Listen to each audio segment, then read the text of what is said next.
Could this be career ending for Jojo Siwa?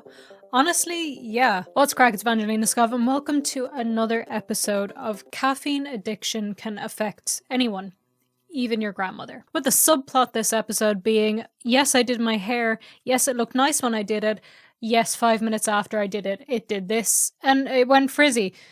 I don't know why it has a mind of its own. But today I want to talk to you about Jojo Siwa, because since the last time I talked to her, there's been a couple of things going on, and one of them might actually be leading towards the end of her entire career as we know it today, unless she does something completely drastic. Not to be like dramatic or anything, but that is how I'm seeing it. So I just went back in my history to check when the last time I talked about Jojo Siwa was, because I have no memory in my brain, apparently.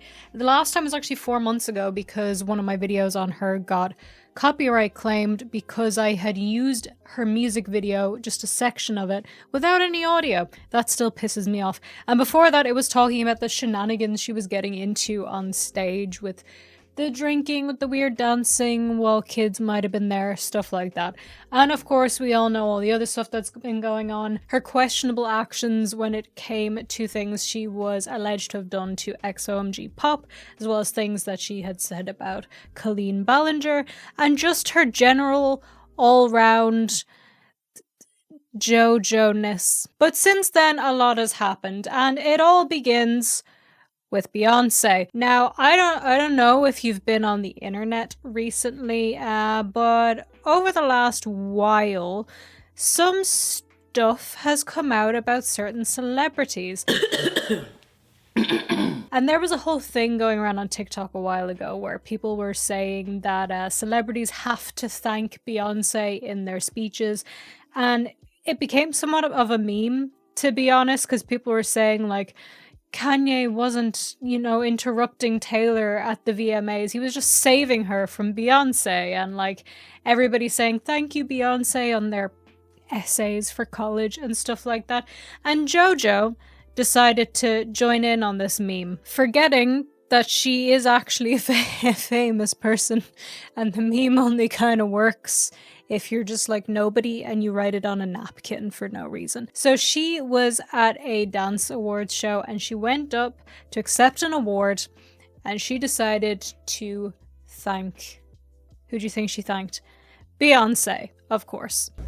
I also have to say thank you to Beyonce, just so that way we keep the dance community safe. Oh. Everybody, Beyonce, you got great music. We all love to dance to it. We all love you. Anyways, I am up here tonight. Someone had to, and I will be the someone. This joke of JoJo's, however, didn't land with the audience, and it didn't land with the overall community of the internet, because people were saying she ruined the joke. And as unfunny as I found it, I kind of felt bad for her, and like, I know she's allegedly done bad things, but I have a strong sense of cringe, like to a painful degree, that I feel so much pity and sympathy for the person who is being cringe, particularly when they know they're being cringe and they didn't mean to be cringe. And I think she was hoping it would be a funny joke, but the fact that it didn't land, it hurts me emotionally, physically, spiritually, psychically, psychologically, and just all roundly. I feel like that in itself, though, isn't really newsworthy. I mean, it's newsworthy to the degree that you could write an article about it, but I feel like it wouldn't make a whole entire YouTube video, right? Maybe definitely a TikTok, definitely a short, definitely something like that. A whole YouTube dedicated to that is a bit overkill, but that is just the spark for everything that I'm going to be talking about today, because what happened after that joke was that she got quite a bit of backlash for it, as JoJo does anytime she opens her mouth, and then she disappeared for a while. Before we move on with anything else, though, I want to tell you about today's sponsor, World Anvil. World Anvil is a set of world building tools that helps you to create, organize, and store your world setting. And World Anvil is designed to work for a lot of different creative works. So if you're a writer, an artist, a streamer, a historian, a hobbyist, an RPG game master, anything that you need world building for, you can do it in World Anvil. One of the many things that they offer is that they have 25 different world building article templates, which can help inspire your world building with prompts and deepening the world setting as a whole. Just look at it. For me personally, I've found that this is great because I don't have great mental imagery, so when I'm trying to imagine stuff that's happening in my novel, I find it difficult to visualize where stuff is taking place, but being able to actually look at the setting helps so much, so that I don't write a scene where somehow one of the characters has gotten from this place in the island all the way over to this place in the island in a matter of like half an hour, when that's just physically not possible. They also have really great and powerful tools for RPG game masters and players. For game masters, this provides them a way to plan, play, and present their campaigns. And it has more than 45 supported systems, which includes Dungeons and Dragons, or you can create your own system. And for players, there's character management, character sheets, spell books, basically everything that you need for RPG playing. But for me, the main appeal of this is that it has helped me so much with my writing. They have an all-in-one novel writing toolkit which helps me with world building, keeping track of the plot, keeping track of characters, all of that. It's definitely a way to improve your writing, and honestly, it's quite fun as well, especially the maps. Right now you can click the link in my description and use code VANGELINA, and this will give you 51% off any yearly subscription to World Anvil. Definitely check that out, would highly recommend it. Thank you so much to World Anvil for sponsoring today's video. Now let's get on with the rest of it. She didn't post on social media, which is very unusual for her because she's extremely active on social media and has been particularly active since the release of Karma and the time leading up to Karma. So she disappeared. She wasn't posting. People were wondering if she was okay. The theories were flying. Had she been stolen away by Beyonce? Was she just doing it for attention? Though speculation didn't really last very long because people did take pictures of her out and about, people did spot her around the place. She was around, people saw her. She just stopped posting on social media. And she even played into the bit like she was wearing a t-shirt saying like Jojo Siwa missing. So she wasn't actually gone anywhere, but it did fuel a lot of articles and a lot of talk about her and the Beyonce moment. It is worth noting, although I don't want to go into it too much, but during this time she did go through a breakup with her girlfriend, so this might have also have led into the break that she took from social media. To be perfectly honest, I think it was more a ploy for attention, because when she came back, she released a new song, another one. just what I wanted. And I'm sure there is a market for Jojo Siwa's music, right? I'm sure there's somebody who listens to Karma and is like, this shit slaps. But I am not that girl. So I don't know what to tell you. But her new song, after her break from social media and being missing, she posted this to TikTok herself. And obviously it's meant to be like a bit of a joke, but it was to tease her new song, or promote her new song, Iced Coffee. Why is this relevant, you might be asking? Well, because I think this song is a piss take. I think she's just fully joking. I think she knows her music does better when there's something a bit more controversial about it, right? Like, Karma got a lot of attention because it was like a new thing and people wanted to take the piss out of it, right? But then stuff she did after that didn't get as much attention because it's like, okay, well, you know, we've seen it now. Like, it got a bit, but not as much. With this new song, though, it is clearly a ripoff of Espresso by Sabrina Carpenter, because it's a coffee-themed song. It's got similar kind of like, ba-dum, like guitar. Sure, that's a genre, that's a descriptor. You know, I know music, right? You know I know music, but the only word I could think of to describe it was ba-dum guitar. So I was going to say something there and then my brain just shut down. I think I was too in awe of my own stupidity there for a moment. So I obviously can't like play this song for you because I will be beaten up by the copyright gods. Like they will just come down and punch me repeatedly in the face. And like they're not particularly strong, so it won't like kill me or really injure me, but it will be a nuisance. So I just can't do that.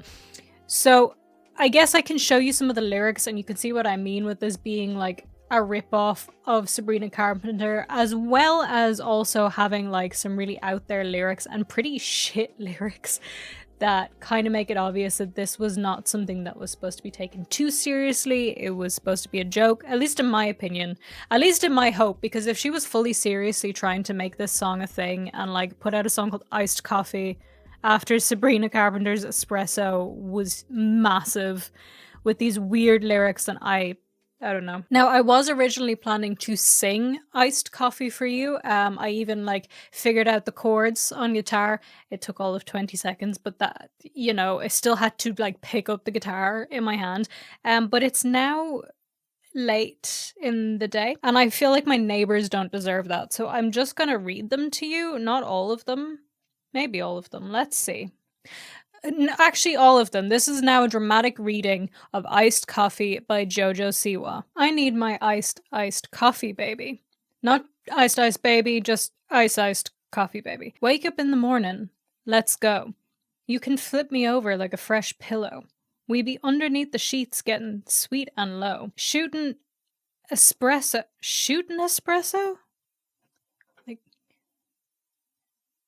Okay. Shootin' espresso, cinnamon, French toast. Halo hanging off the bedpost. You're a better view than the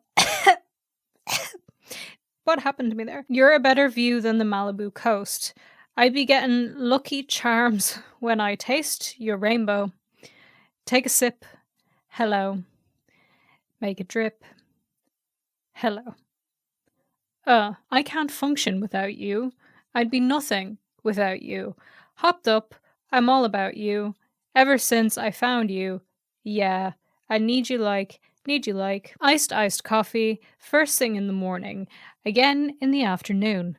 I need you like iced coffee, caffeinated for me. Keep me up all night with you. I need you like a little bit of sugar and cream, a little bit of you, and I'm getting no sleep. French pressed up against my chest. Wee. If you know what I mean, and you know what I need. I don't want to say this next line, because once I say this next line, I can't unsay it, and it's going to be on the internet forever.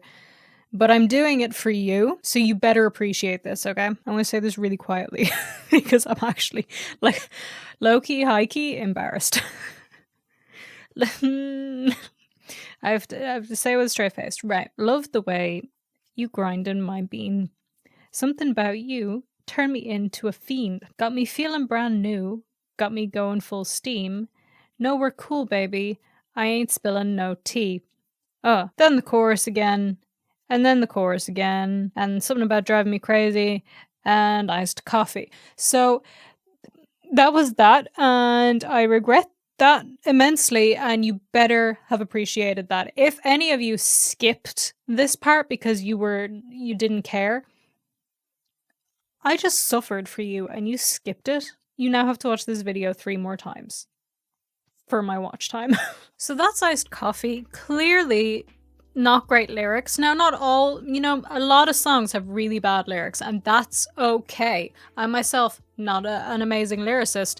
I'm not here to judge, but with lines like lucky charms when I taste your rainbow, and I love it when you grind on my bean, it's just it's just obviously a joke. And if it's not a joke, I am concerned, truly, for the state of humanity and for the state of Jojo Siwa, and honestly for the state of myself for sitting here and thinking about this for any more time than I need to.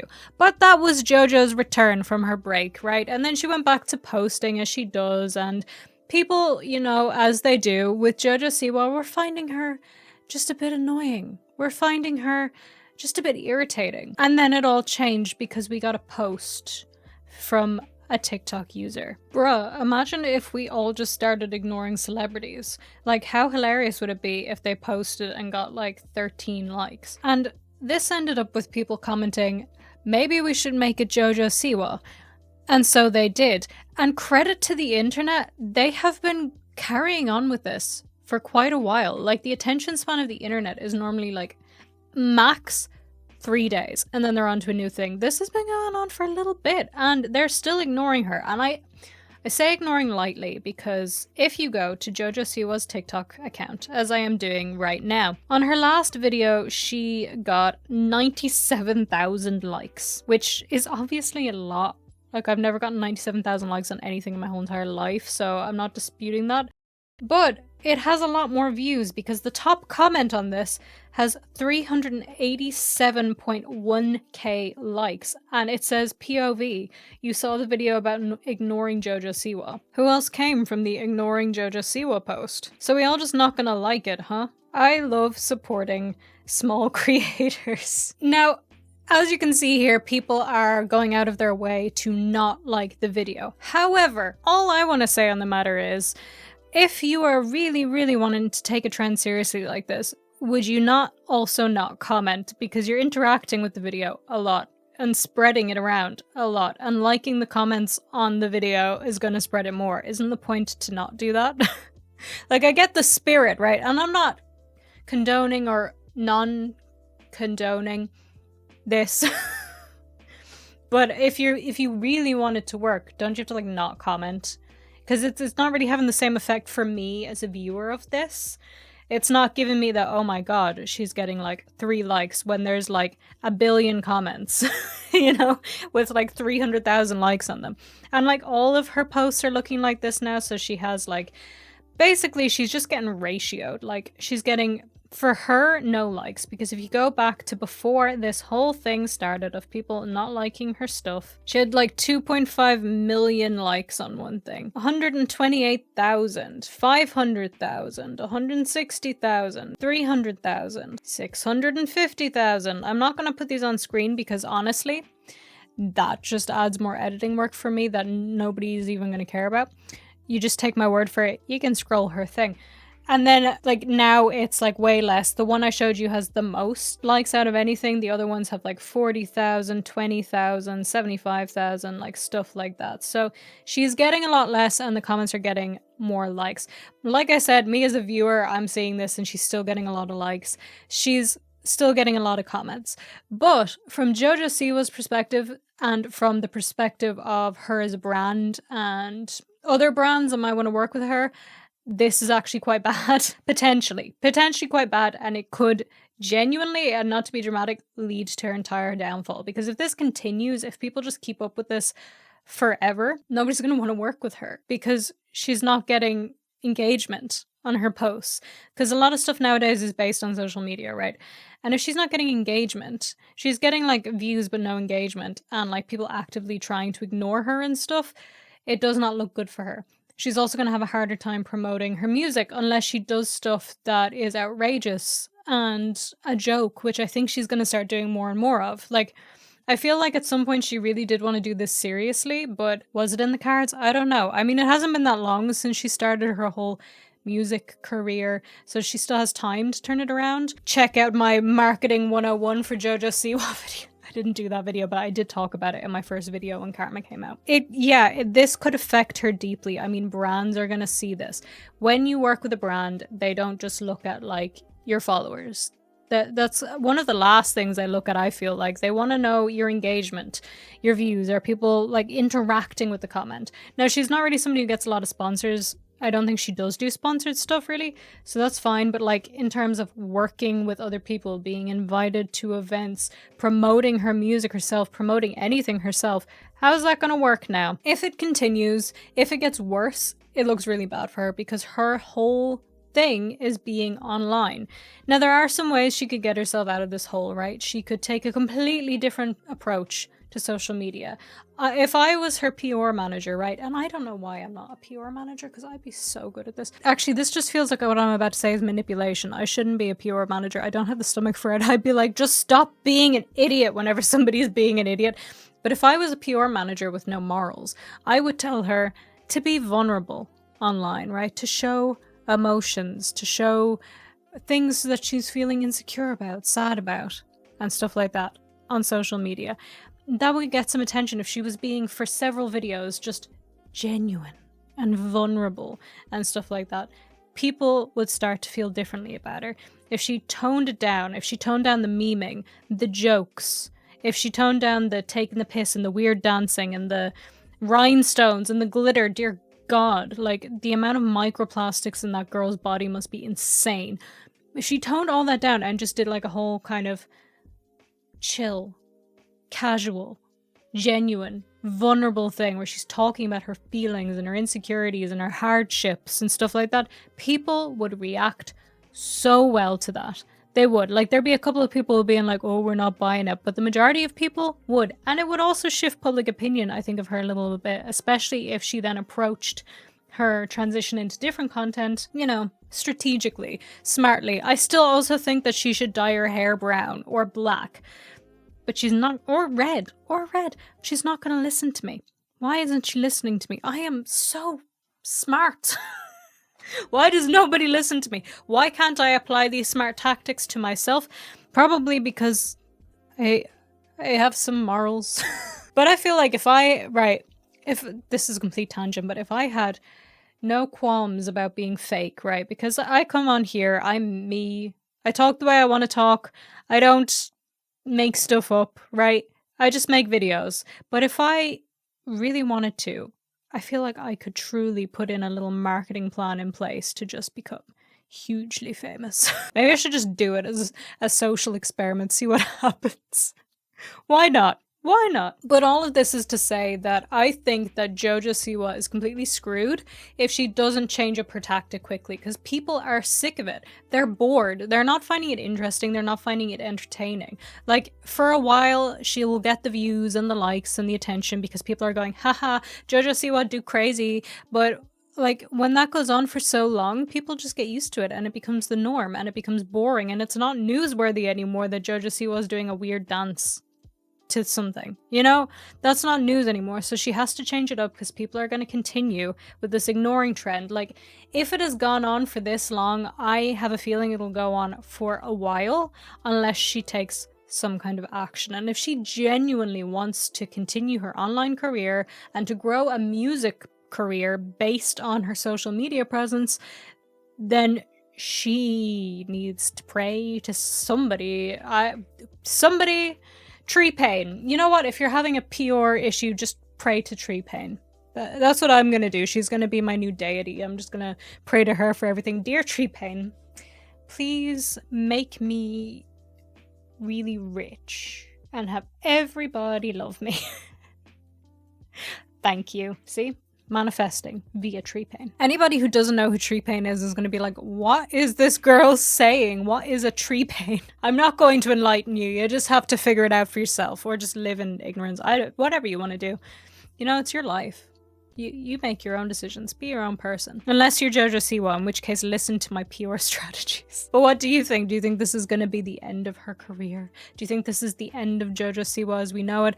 Or do you think none of this and that I'm just being overly dramatic? Because if so, let me know that. And if you don't want to comment about that, then leave me a comment and let me know which one of the Mario brothers is your favorite. Please subscribe. It genuinely helps me out so much if you do that. And I know a lot of you are listening to this and going, yeah, but just do it, please. Come on, it helps me out and I appreciate it. Thank you. Like, comment, share. Follow me on social media, VangelinaSkov everywhere. Check out the description for lots of links. And don't forget to check out World Anvil. Don't forget to go to worldanvil.com or click the link in my description and use code VANGELINA to get 51% off any yearly subscription to World Anvil. Thank you so much to World Anvil for sponsoring today's video. Thank you so much for watching and have an absolutely wonderful rest of your day, and I will see you in the next one. Bye!